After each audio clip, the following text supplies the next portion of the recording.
야고보서 4장 1절에서 12절. 너희 중에 다툼이 어디로부터 나느냐? 너희 지체 중에서 싸우는 정욕으로부터 나는 것이 아니냐? 오늘 또 말씀을 읽으면서 나에게 하는 말씀이 되어져야 됩니다. 어떤 이야기다, 나하고 관계없는 이야기다, 이렇게 생각하시지 말고 오늘 우리는 마귀하고 싸우지도 안 하고 있다는 것을 알 수 있습니다. 오늘 사실은 마귀하고 싸워야 된다. 근데 마귀 편에 들어가지고 오히려 마귀 편에 들은지도 모르고 오히려 반대로 하나님을 욕되게 하는 일이 있는데, 그런 일이 없기를 바란다고 오늘 얘기하면서 시작을 그렇게 합니다. 싸움과 다툼은 어디에서 나느냐? 싸움이나 다툼이나 다 똑같은 말이 아닙니까? 그렇지만 우리는 그렇게 나열해 놓는 거죠. 싸움은 목숨 걸고 니 아니면 내 죽는다 이러면은 그게 싸움이 되는 거고, 다툼은 뭐 그냥 언쟁이 있을 수도 있는 거죠. 그러나 이게 두 개 다 정욕으로부터 나오는 것이다 라고 얘기합니다. 정욕이 뭐냐 하면은 얻고 싶은 것이 정욕이라고 얘기합니다. 근데 이게 참 좋은 거거든요. 사실은 나이 먹으면 이 정욕이 떨어지는데 이게 의욕이 떨어진다는 얘기입니다. 그래서 그럼 뭐 아무것도 안 하면 그건 살아 있어도 소용이 없습니다. 그냥 뭐 전에 같으면은 문단속했냐, 뭐 돈은 어떻게 저금했냐, 뭐 이렇게 하지만 나이 먹으면은 아무 소용 없습니다. 그런 것도 소용 없고, 뭐 지금만 그런 게 아니고 옛날부터 할아버지 김함이라는 그 사람을 데리고 올 때, 다윗이 데리고 올 때 그 이름이 뭐죠? 바실리아. 예, 바실리아가 그 가자고 나를 이렇게 대접해 줬으니까 다윗이 이제 내가 왕궁으로 갈 때 네 가서 같이 좀 내가 섬기겠다.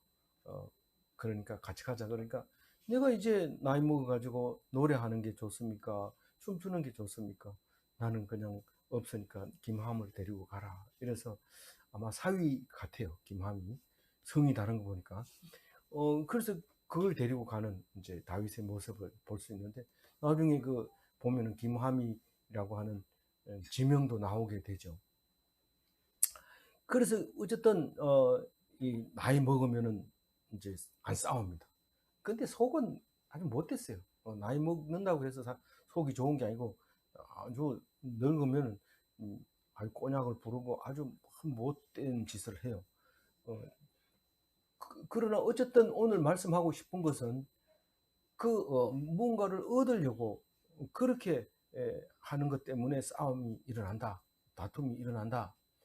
그런데 여기서 얘기하는 것은 그래서요. 이게 그래서요. 이게 아주 중요한 얘기입니다. 무슨 성경을 읽다가 그 싸움이 정욕으로 나타나는데 그럼 어째서요? 이러면은 하나님께 맡겨라. 이런, 사실 동물의 왕국에서 보았을 때도 싸우는 거는 주로 쓴 놈이 싸우는데, 싸우는 이유는 암놈을 차지하려고 싸우죠. 그건 죽기까지 합니다. 죽기까지 싸웁니다. 그러면 그게 만약에 없다면은 뭐 후손도 없을 거고, 그런데 싸우지 마라 그러면 어떻게 합니까? 싸워서 이긴 사람이 그 후손을 남겨야 될 거 아닙니까? 그런데 마찬가지입니다. 이 세상에 사는 게 뭐 여자를 뭐 그 종족을 보존하기 위해서 싸우는 거, 그것만 얘기하는 게 아니라 아주 사소한 것까지도 전부 그게 이렇게 정욕으로부터 나는 것이다, 이렇게 얘기를 하고 있는데, 2절 한번 읽어봅시다. 너희는 욕심을 내어도 얻지 못하여 살인하며 시기하여도 능히 취하지 못하므로 다투고 싸우는도다. 너희가 얻지 못하면 구하지 아니하기 때문이요. 사실은 뭐 우리가 동물의 왕국을 가지고 얘기를 한다 해도 말이 되는 이유가 뭐냐면요, 이 욕심을 내도 얻지 못한다는 얘기는 수천 마리가 싸워도 그 중에 여왕벌하고 짝짓기 하는 거는 딱 한 마리밖에 없습니다. 그러면 이거는 욕심을 내어도 얻지 못한다, 이거는 당연한 말이죠. 불가능한 얘기죠. 근데 사람은 머리를 써가지고 일부일처제를 해가지고 안 싸우고 조용하게 잘 살고 있죠. 그래도 정욕은 남아 있어가지고 엄청난 그 살인을 하고 시기하고 질투하고. 그런데 왜 그렇게 할까요? 왜 시기할까요? 내가 못 가졌으니까 이 사람을 죽으면 내가 가질 수 있겠지. 그런데 그렇지 않습니다. 욕심을 내어도 못 가지고 살인해도 소용이 없습니다. 그럼에도 불구하고 계속 싸웁니다. 그 하나님의 말씀을 들으면, 아, 이거 이래 해봐야 소용없구나. 이거 내게 안 되는구나. 나는 얻을 수 없구나. 이걸 알면은 하나님께 딱 맡기고, 주면 먹고 안 주면 못 먹고 그렇게 살면 되는데 그렇게 못 한다는 거죠. 그러면서 그 얘기를 하죠. 너희들이 욕심을 내도 얻지 못하고 살인을 해도 얻지 못하고 시기해도 얻지 못하고 다투어도 얻지 못하니, 그러면 너희가 하나님께 구해라, 그 얘기를 하는데, 구하라 그러면 주실 것이요. 누구에게 구하면요? 하나님께 구하면. 너희들이 싸워서 구하는 게 아니라 하나님께 구하면 주시는 거죠. 그러면 하나님이 주신다. 아, 이건 동물의 왕국에서 그게 말이 됩니까? 뭐, 안 싸우고 그냥 후손이 생길 수 있습니까? 근데 하나님이 생길 수 있다. 아브라함은 그 후손을 바다의 모래같이 하늘의 별과 같이 만들어 주시겠다고 내가 약속한 걸 너가 모르느냐? 이삭 하나밖에 안 낳았잖아요. 그래도 나는 반드시 이루어야 말 것이다.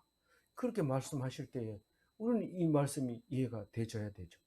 근데 우리가 그 예를 들어서 초신자들이 이거를 야고보서를 먼저 읽었다면 그것까지 어떻게 얘기를 해요? 그것까지 얘기하기가 굉장히 어렵게 만들어놨죠. 그냥 그대로 읽으면 되지 왜 자꾸 복잡하게 읽으려고 그래요? 그냥 읽으면 안 돼요. 그냥 읽으면 되지만 해석이 안 될 때도 있기 때문에 제대로 읽어야 된다. 그런 말을 하고 있는 거죠. 그럼 내가 그럼 안 구했단 말입니까? 너희가 얻지 못하면 구하지 아니하기 때문이요. 이러니까 내가 안 구했단 말입니까? 그렇게 구해도 안 주기 때문에 내가 싸운 거 아닙니까? 이런데 3절 읽어봅니다. 구하여도 받지 못하면 정욕으로 쓰려고 잘못 구하기 때문이다. 아니, 정욕 때문에 싸운다 했는데 당연히 정욕 때문에 싸우는 거는 그거를 못 구한다고 또 앞에서 얘기했으니까 그런 거 아닙니까? 그럼 정욕으로 쓰려고 하지 않고 어디 데 쓰려고 구해야 됩니까? 그러면 이제 설명하려고 그러는데 3절에서는 정욕을 가지고 있으면 눈이 어두워집니다.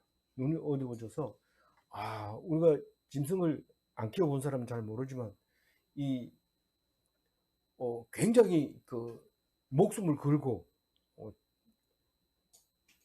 이제 그 짝짓기를 하려고 하는 것을 볼 수 있습니다. 그 낭떠러지에서도 발전기가 되면 확 하기 때문에 굉장히 조심해야 돼요.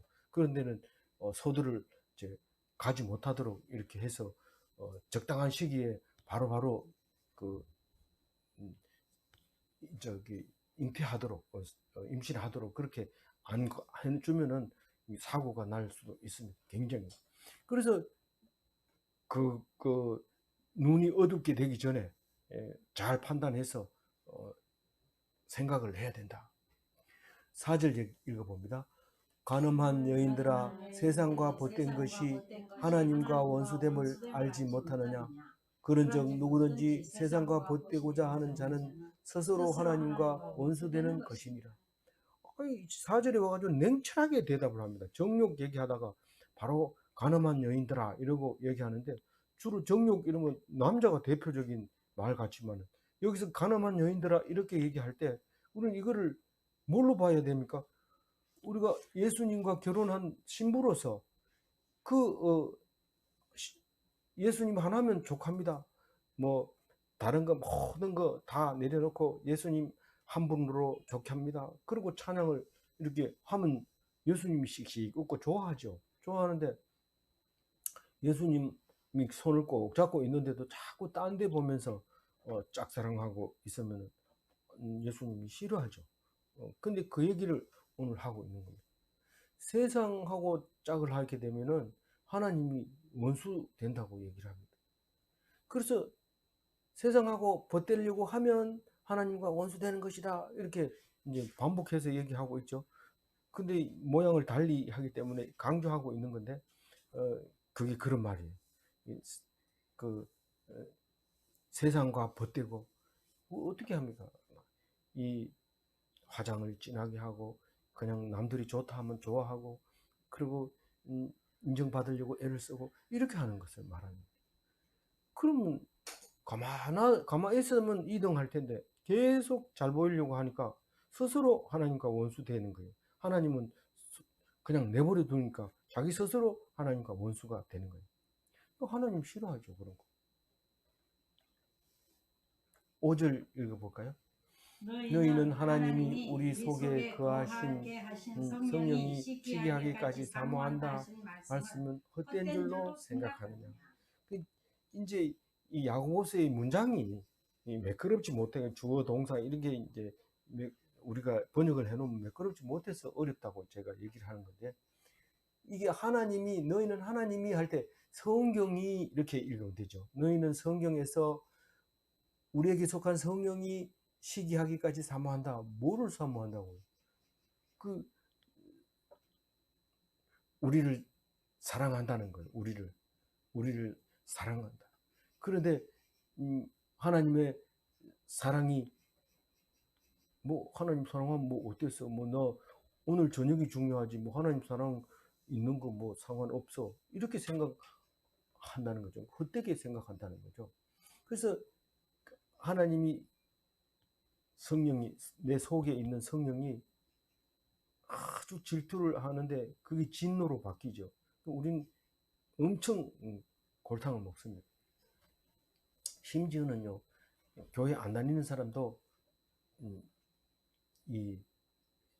하면 질투가 일어나면 하나님이 죽여버립니다. 교회 안 다니는 사람도 죽이는데 교회 다니는 사람은 생각을 조금만 잘못해도 하나님 혼내주는 거죠. 그런 일이 있었는데도 아무 일 없던데요. 네가 지금 뭔가를 잘못 착각하고 있는데 잘 봐라. 성경을 잘 봐라. 네가 네 보고 하는 소리니까 잘 들으라. 이렇게 얘기합니다. 세상에 벗된 우리를 하나님이 시기하고 있다는 것을 네가 아느냐? 하나님의 진노가 작을 줄 아느냐? 그렇게 얘기합니다. 우리에게 사랑을 요구하십니다. 내가 너를 사랑하니까 너는 나를 사랑해라.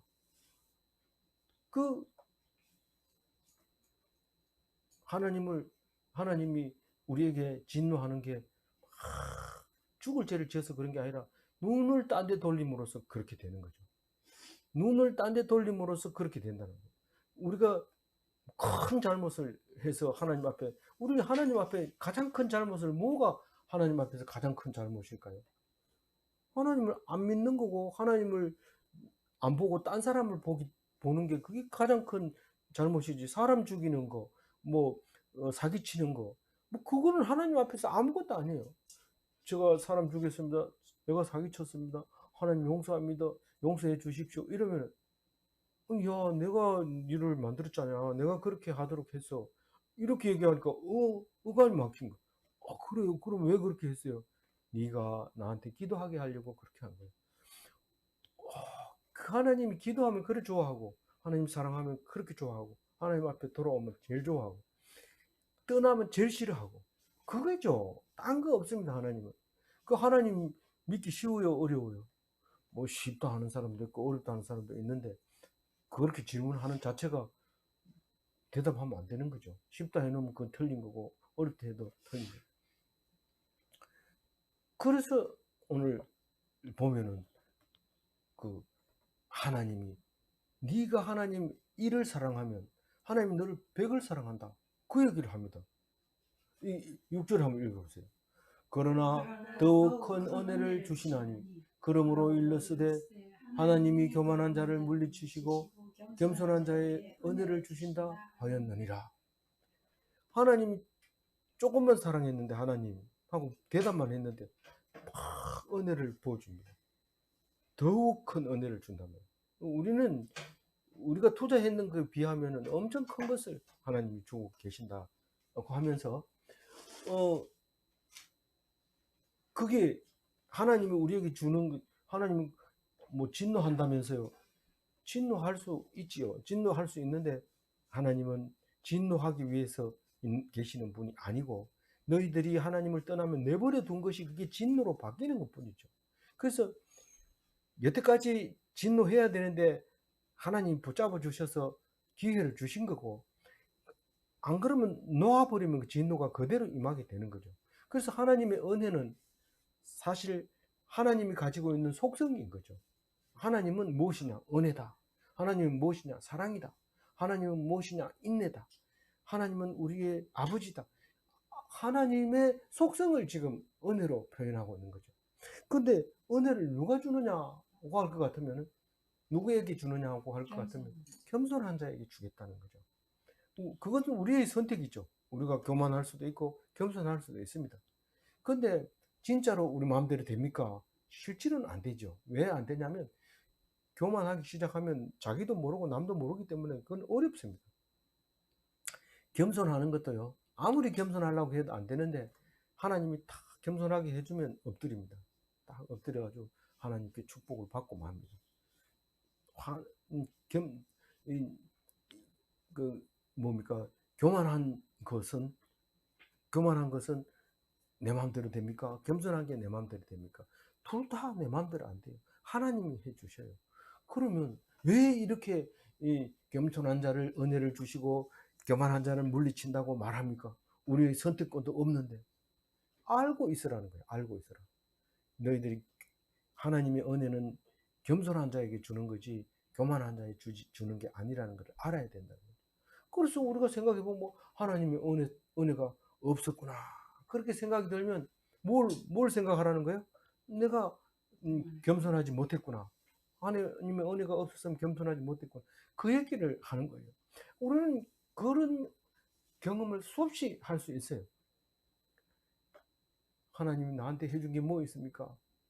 말을 하세요. 그대로 있는 대로 해보세요. 그럼 하나님이 딱 대답해 주는데, 니는 나한테 해준 게 뭐가 있냐? 내가 가서 헌금하고 주일날 봉사하고 식당 봉사하고 제가 뭐 빠진 적이 있습니까? 뭐 왜 제가 못한 게 뭐 있습니까? 이러면 하나님이 딱 얘기합니다. 그러면 내가 너에게 주지 않는 것을 네가 나에게 줬느냐? 그 소리가 들리면은요, 그 말 자체가 안 됩니다. 하고 싶은 대로 솔직하게 얘기하세요. 뭐 남의 눈치 봐가지고 내가 하나님께 드린 거지 뭐 그거 그거 가지고 생색내는 건 아니고, 이렇게 할 필요 없습니다. 하나님께 직접 얘기하세요. 내가 지금 하나님께 했으면 하나님 해줘야 될 거 아닙니까? 실제로 그렇게 얘기를 하면 하나님 대답해 주지만, 나는 겸손한 척 하면서 난 뭐 그렇게 해도 뭐 나는 내색 안 한다 뭐 이러면서, 그러면 하나님의 은혜가 떨어져 나가는 거죠. 솔직하게 얘기를 하면 하나님께서 말씀하시는데, 감동이죠. 11조를 냈냐? 이렇게 뭐 안 냈는데요. 이거는 뭐 설명을 좀 드리기 좀 곤란합니다. 하여튼 그 질문하면 하나님 대답해 줍니다. 근데 질문 안 하고 자기 혼자 생각하죠. 그게 겸손한 척 하는 거죠. 그게 겸손한 척 하는 거죠. 그렇게 하면. 그래서 교만한 자를 대적합니다. 내버려 두는 거예요. 그리고 혼나도록 그냥 놔두는 거죠. 7절 읽어봅니다. 그런즉 너희는 하나님께 복종할지어다. 마귀를 대적하라. 그리하면 너희를 피하리라. 그게 이제 너희를 피하리라, 이 말은 마귀가 너희를 피한다는 겁니다. 어떻게 하면? 하나님께 복종하면은 마귀가 탁 피한다는 거예요. 신기하죠? 신기해요. 그 마귀하고 싸우면은 잘못하면 마귀한테 넘어갈 수 있어요. 근데 마귀하고 싸우라 했잖아요. 싸워야 되는데 하나님 편에 들었으면 싸울 필요가 없어요. 하나님 다 막아줍니다. 다윗은 전쟁 최고 잘하는 사람인데 전쟁만 날 때마다 하나님한테 맡겨버립니다. 그리고 하나님 쟤들 그냥 놔둘 겁니까? 계속 그 기도만 합니다. 저 사람들 계속 놔둘 겁니까? 계속 물어보면 하나님이 뽕나무 뒤로 가가지고 엎드려 있어라. 발길을 지나가는 군화 소리가 나거든. 그때 일어나서 공격해라. 이거 가르쳐 주는 거예요. 근데 자기 머리로 싸우다가 면 백전백패를 하는 거예요. 그래서 다윗은 그걸 알죠. 그래서 하나님께 탁 맡깁니다. 마귀를 하나님 앞에 복종만 해도 마귀는 딱 알아서 피합니다. 저거는 나보다 더 나쁜 놈들이야 이러면서 대적할 수가 없어 도망가 버리죠 마귀가. 그래서 근데 마귀를 대적하지 않으면은 하나님을 미워하는 거예요. 하나님을 떠나는 거예요. 복종하지 않는 거죠. 그래서 옛날부터 우리 아버지는 예수님을 모르시는 분인데 귀신은 섬길수록 사람 괴롭힌다고 갈군다고 하면서 원래는 그 기일날에 땅을 파면 안 되는데 막 파두지 가지고 뭐 이렇게 하면서 귀신 없다 이렇게 하는 걸 제가 봤어요. 참 그 오랫동안 그 머릿속에 남더라고요. 저거 겁나는데 지금 하지 말라는 거 하시네 이런데 그 얘기를 하십니다. 그 하나님은 알수록 자유를 누립니다.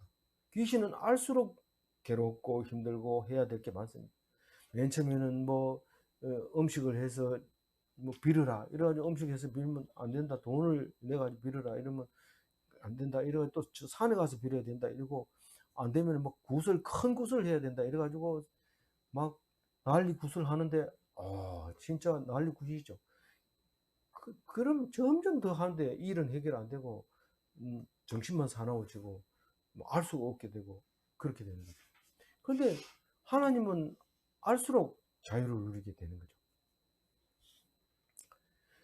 그 8절을 한번 읽어볼까요? 하나님을 가까이 하라. 그리하면 너희를 가까이 하시리라. 죄인들아 손을 깨끗이 하라. 두 마음을 품은 자들아 마음을 성결하게 하라. 예, 하나님을 가까이 하면 하나님이 가까이 해요. 제가 여러 성경을 보면서 그런 생각을 해요. 네가 하나님 앞에 돌아서기만 하면 하나님은 가까이 오신다. 네가 거울처럼 네가 한 발짝 앞서가면 하나님은 두 발짝 나에게 다가온다. 신기하죠. 거울을 보면 한 발짝 앞에 가면 간격이 2분의 1. 내가 한 발짝 뒤로 가면 벌써 두 발짝 거리가 돼요. 근데 그렇게 하나님은 우리에게 반응하고 계십니다. 우리가 안 봐서 그렇지 쳐다보기만 하면 하나님께서 말씀하시고 들려주십니다. 근데 그 소리를 못 들어가지고 계속해서 기도해도 답이 안 나옵니다. 답이 안 나와요. 기도하면. 조암산에 가서 답을 얻어온 사람도 많지만은 캄보디아로 갈래, 인도네시아로 갈래 이렇게 할 때는 답을 잘 안 준대요. 근데 안 준다는 사람이 말을 들어봐서 내가 알지 저는 기도를 그렇게 해본 적이 없습니다. 그렇게 기도했을 때 대답을 안 주고 3년 있다가 나는 거기에 관심이 없다 이렇게 얘기하는 걸 들었다고 해요. 그래서 우리는 참 그 가서 기도하면서 들어오면 얼마나 좋겠어요. 캄보디아로 가라 한다. 그러면 그날 보따리 싸서 뭐 바로 캄보디아로 가면 되죠. 근데 보통 욕심으로 어디 가면 더 좋습니까? 이러니까 대답을 안 해주는 거죠. 정보를 아는 만큼 그쪽으로 가라고 하나님이 말씀하시는 게 분명할 겁니다. 그렇게 답을 얻을 수도 있지만 이제 못 얻을 수도 있다. 근데 어쨌든 하나님을 가까이 가면 하나님이 가까이 오시고 우리가 손을 깨끗이 하라 이 말은 뭡니까? 손을 중동 지방에 가면 손을 깨끗이 한다고 무슬림이나 저기 그 유대인들은 정결의식을 꼭 하죠. 밥 먹을 때 손을 씻고 밖에 나갔다 들어오면 발을 씻고 그렇게 깨끗하게 하는데 깨끗하라 하니까 손을 진짜로 깨끗하게 코로나 시대에 손 깨끗하는 게 참 중요하지만 그 얘기 하는 거 아니죠.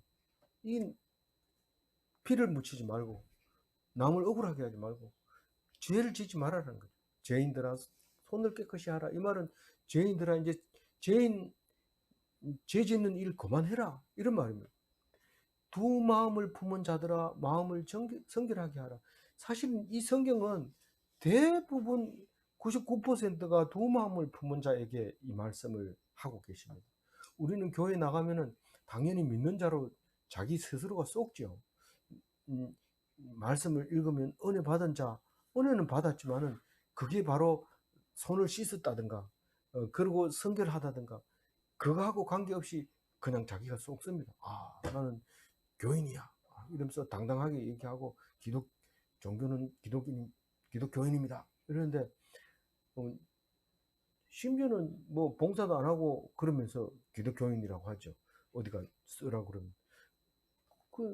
근데 거의 90%가 미국에도 썬데이 크리스찬입니다. 라고 어떤 목사님이 그렇게 얘기하는데, 그건 뭐 조사 안 해봐서 모르지만, 그건 뭐 그렇게 좋은 일도 아닌데 자꾸 얘기할 필요는 없고, 어쨌든 하나님 앞에 가까이 가려면은 두 마음을 품어서는 안 된다.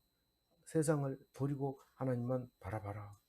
세상에 그렇게 할 수 있는 사람이 누가 있겠습니까? 두 마음을 좀 품도록 그냥 내버려 두면 안 되겠습니까? 그건 네 마음대로 해라. 네 마음대로 해라. 그러나 나는 분명히 얘기한다. 두 마음을 품지 말고 마음을 성결하게 해라. 그거 가지고 네 두 마음을 품었다고 내가 당장 때려 죽이거나 이러진 않으니까 네 마음대로 해라. 그렇지만 나는 말한다. 두 마음을 품지 마라. 그렇게 얘기할 때 지금 뒤에 거하고 연결해서 하나님이 긍휼을 베풀려고 하시는 거죠. 긍휼함을 받아라 이런 말입니다. 가만히 있으라 해놓고 이렇게 긍휼함을 받아라 이러면은 어떻게 받는 겁니까? 이 가장 긍휼함을 받는 것이 겟세마네 기도죠. 예수님이 우리에게 보여주신 이 긍휼함을 받는 기도. 뭐 진액이 이 땀을 흘리는데 진땀을 흘리는데 피가 땅에 떨어지는 것처럼 뚝뚝 떨어지는데 땀방울이 이 크기가 가로 세로 5mm라면 빗방울은 가로 세로 10mm짜리 굵은 빗방울이 툭툭 떨어져. 그렇게 이 굵은 방울을 흘리면서 기도하는 게 하나님의 긍휼을 잊기 위한 기도인데, 그게 하나님을 찾는 것이고, 그러면 하나님이 가까이 와서 함께 하시면서 그렇게 기도를 들어주시는, 그걸 말하는데, 그거를 긍휼로 설명을 합니다. 9절 읽어봅니다. 슬퍼하며 애통하며 울지어다. 너희 웃음을 애통으로 너희 즐거움을 근심으로 바꿀지어다. 애통하라고 얘기를 합니다.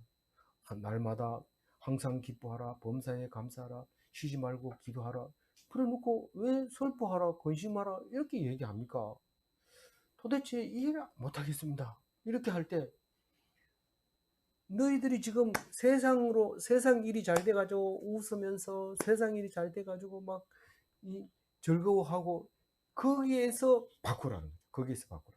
다시 말해서 한 마음은 세상에 가가지고 좋아할 때 탁 한 마음을 버리고 하나님 앞에서 애통하면서, 한 마음이 즐거워가지고 너무 좋을 때 탁 바꿔서 근심으로 탁 바꿔서 하나님 앞에 한 마음을 품으라고 얘기하죠. 슬퍼하며 애통하며 울지어다. 이 이야기는 유대교에서 나온 거죠. 우리가 무슨 일이 생기고 일이 잘 안 되면 제 위에 앉아서 베옷을 입고 찢으면서 애통하면서 하는 거죠.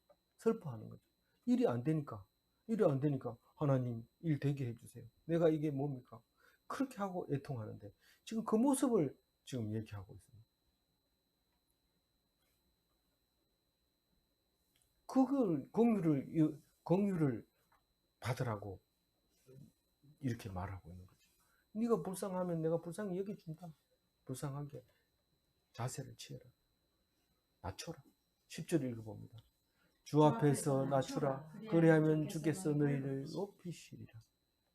우리는 뭐 성경 읽으면 다 알잖아요. 네가 낮추면 하나님 높이고, 네가 높아지려고 하나님 내려뜨린다. 그게 무슨 말인지 정확하게 모르지만 우리는 그런 얘기를 자주 합니다. 추락하는 것은 날개가 있다. 뭐 이런 얘기하는데, 우리는 올라가면 추락할 수밖에 없죠. 그래서 나는 겸손해. 나는 안 높아져. 코람대오 앞에서 교만하지 말라는 거예요. 뭐 누구한테 설명하고 뭐 이야기하고 뭐 그럴 필요 없이 하나님 앞에서 교만하지 마라. 나는 안 교만하지? 절대로 물어보지 마세요. 교만하다 그러면 화가 나고 교만하지 않는다 이러면 썩는 거고, 그러기 때문에 물어보지 마세요. 누구한테. 그럼 누구한테 물어봐야 되냐? 자기 스스로한테 하나님 앞에서 높이지 말아야 돼. 하나님, 저는 벌레하고 같습니다. 벌레만도 못한 거라고 기도하니까 왜 사람이 벌레만도 못해요? 응? 사람은 얼마나 존귀하게 만드는데 하나님 아들로 만드는데 왜 당신이 그렇게 기도합니까? 그런데 공부를 안 하니까 그런 수밖에 못하죠. 그 말은 막대기 못하도 못하다고 사람 똑같아요. 그보다 훨씬 못한데 하나님이 존귀하게 만들어 줬다는 거죠. 그 하나님의 그 말씀을 읽고 들으면 낮추는 게 뭔지 하나님이 높이는 게 뭔지 그렇게 그래서 사실은 이게 늘 내가 낮추니까 하나님 높여주네 이렇게 아는 게 아닙니다. 절대로 그렇게 모릅니다. 그래 안 해줍니다. 그런데 진짜로 직장 다니면서 난 적성이 안 맞는 것 같아. 언제 그만둘라니 딴 데 갈 데도 없고 그냥 할 수 없이 다니자. 그리고 욕하면 욕먹고 그런데 갑자기 나를 욕하고 미워하고 승승장구하던 사람이 사건이 딱 터지니까 바로 바닥으로 떨어질 뿐만 아니라 퇴출돼가지고 쫓겨나고 막 죽고 막 그러는 거예요. 그러니까 자동으로 내가 그 높은 자리에 딱 앉게 돼요. 내가 그런 자격이 없습니다. 나는 그걸 할 줄 모릅니다. 그래서 막 집에 가서 기도하니까 하나님이 그 전에 말씀하시기를 내가 너를 높이시리라 높이리라 그 말씀이 생각나는 거예요. 나는 아무것도 안 했는데요. 네가 아무것도 안 하니까 내가 높여주는 거지. 네가 높아질라 했으면 내가 그냥 놔뒀지. 그 얘기하는데 은혜가 막 돼가지고 하나님 감사합니다. 그래서 높은 자리에 앉아가지고 여러분 나를 높게 해주셔서 감사합니다. 오늘 저녁 내가 쏩니다. 술집에 갑시다. 이렇게 안 합니다. 그 사람은. 그렇게 안 해요. 제가 하나님 높은 자리 줬는데 이거를 감당할 수 있을지 모르겠습니다. 두렵고 떨리는 마음으로 하나님께 순종하겠습니다. 이렇게 해서 딱 앉아가지고 그 일을 해내는데 아주 일을 잘하지는 못하지만 진짜 밤잠 안 자고 그 일을 하는 것을 그 이야기로 들을 수 있어요. 그런 오히려 교만하지 않으니까 사람들이 인정 안 해주거든요.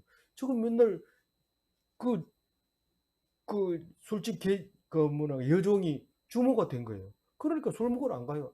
나 이 세상에 별 희한한 꼴 다 보지. 아니, 이 술, 계집종이 주모가 됐대. 술 맛이 없어. 이러는데, 뭐, 안 가면 그만이지, 뭐. 그래도 찾아오는 사람 있어요. 그러니까, 걱정할, 어쨌든, 남들은 별로 인정하지 않지만, 하나님이 높이면 높아지는 거예요. 어쩔 수 없는 거예요. 그래서 우리가 볼 때는 이치 안 맞지만 하나님께서 하시는 게, 그게 뭐요? 제다카가 아니고, 미시파트라고. 하나님은 우리가 생각 못한 것을 하는데, 그게 하나님의 정의라는 거예요. 오늘 그런 얘기를 하죠. 뭐 이제 그 얘기를 한 미시파트에 대해서 얘기를 합니다. 11절 읽어봅니다. 형제들아 서로 비방하지 말라. 형제를 비방하는 자나 형제를 판단하는 자는 곧 율법을 비방하고 율법을 판단하는 것이라. 네가 만일 율법을 판단하면 율법의 준행자가 아니요 재판관이로다.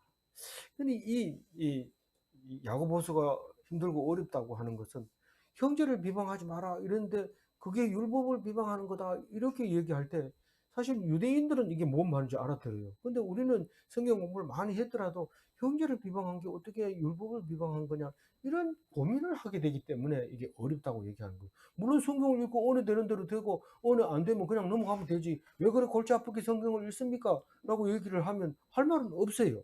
그러나 이 형제들을 비방한다는 것은 하나님이 만들어 놓은 것을 비방하는 거예요. 그런데 우리가 가장 말하기 좋은 건 하나님 얘기하는 것보다 율법 얘기하는 게 가장 타당합니다. 무슨 말을 하다가 법에 있느냐 없느냐 살리는 얘기냐 죽이는 얘기냐 뭐 이런 얘기만 계속 하다 보면은 율법 가지고 얘기하지 하나님 가지고 얘기를 잘 안 합니다. 그런데 율법은 하나님이 만들었다는 거죠. 지금 얘기가. 그러니까 형제들을 이제 비방하죠. 비방 안 합니까? 나도 비방하고 다 비방해요. 그건 나보고 하는 소리예요. 앉으면 누구누구는 누구누구는 자세히 들어보면 자기만 잘났어요. 누가 그래 얘기한다고요? 제가 얘기한다고 그렇게. 안 그런 것 같은데 아니 잘 들어보세요. 내가 무슨 뭐 나를 비방한 적이 있습니까? 근데 말 입을 뗐다 하면 다른 사람 보고 얘기하잖아요. 지금 나보고 얘기하는 거예요. 근데 그렇게 하면은 형제를 판단하는 거는 곧 율법을 비방하고 율법을 판단한다는 거예요. 좀 어렵습니다만은 이거는 딴 게 아니라 하나님이 만든 것을 네가 비방하고 있다고 얘기하는 것을 그렇게 들으시면 됩니다. 장원에서 겉은 남의 잘못을 얘기하는 거. 네. 그래서 네가 만일 율법을 판단하면 율법의 준행자가 아니요 율법의 재판관이라. 율법을 준행하는 사람이 율법이 잘못됐다 이러면서 그걸 준행할 사람이 어디 있습니까? 잘못됐다 하면 안 지키려고 하죠. 근데 그 율법을 누가 만들었다고요? 하나님이 만들었어요. 하나님은 입법자도 됐지만 사법자도 되고, 물론 우리를 통치하는 입법, 사법, 행정 다 가지고, 삼권을 다 가지고 있는 하나님이죠. 모든 권한을 다 가지고 있는 거죠. 모든 권한을 다 가지고 있기 때문에 우리는 뭐 그냥 가만히 있으면 돼. 바보처럼 있으면 돼. 뭐 정치하려고 할 필요도 없고, 뭐 판사가 될 필요도 없고, 국회의원이 될 필요도 없어요. 그게 다 하나님이 갖고 계시는데, 이게 만약에 우리가 볼 때 네가 따져봐라 이게 옳는지 그 사람은 분명히 나쁜 거야 라고 얘기를 했을 때 그것은 째다카를 말하고 있는 거고, 하나님이 째다카는 특별하기 때문에 미슈파트라고 얘기합니다. 공의를 얘기하는데 그것은 우리가 이해할 수 없어요. 이해할 수 없으면 입 다물어. 입 다물어. 이해할 수 없으면 네 혼자 아는 체 하지 말고, 남들이 다 아는 걸 네 혼자 아는 것처럼 떠들어대지 말고 입 다물어. 그래서 뭐 어떤 사람은 입 다무는데 40년 걸렸다 이랬는데 그게 입 다물어진 게 아닙니다. 그냥 다무는 척하고 좀 이렇게 기죽어 있는 것밖에 아니죠. 마지막 절입니다. 읽어봅니다. 12절. 입법자와 재판관은 오직 한 분이시니 능히 구원하기도 하시며 멸하시기도 하시니 너는 누구이기에 이웃을 판단하느냐. 이웃하고 율법하고 같은 거. 그러니까 나는 율법은 지켜도 너 같은 니하고 약속한 건 내가 지킬 수가 없다. 니 그 따위로 하려면 나하고 상종하지 말자. 이렇게 해버리면 이웃을 판단하는 거죠. 이웃을 판단하는. 네가 재판관이냐? 그렇죠.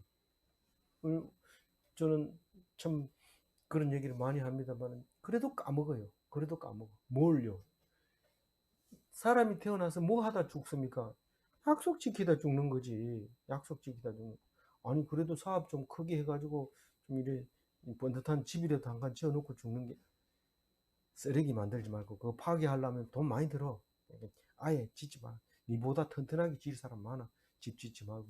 아 그럼 뭐 이름이라도 좀 남기면 안 되겠습니까? 이름 남기면 골치 아파. 골치 아파요. 그거를 뭐 이게 친일파라고 할라 했다가 아니면 뭐 유공자로 할라 했다가 이름은 남겨 있는데 이걸 뭘로 판단할지 몰라. 이 정치가 오면 친일파, 이 정치가 올라오면 이거는 뭐 유공자 뭐 이래가지고 자꾸 뒤치락 엎치락 하면서 이름을 그냥 완전히 박살 내는 거죠. 그러니까 뭐 어떤 사람 헷갈리고 이런데 그렇게 하지 마. 문화재 좀 이렇게 보존해가지고 이름을 남기면 안 됩니까? 그 문화재 가지고 들이 싸우고 막 그냥 조용하게 있어라. 조용하게 있어. 네가 그게 제일 잘하는 거다. 가만히 하나님만 바라보고 있어라. 네가 이웃을 보고 판단하지도 말고 하나님이 하는 대로 그렇게 해라. 그 얘기를 하는 거예요. 제가 오늘 4절 가지고 정리를 합니다.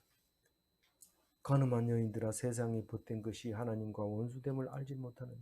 그런즉 누구든지 세상과 벗되고자 하는 자는 스스로 하나님과 원수되는 것이라. 망하는 세상을 좋아하면 망하는 사람과 함께 망합니다. 그래서 늘 기도할 때 하나님, 세상 사람들과 함께 망하지 않게 해주십시오.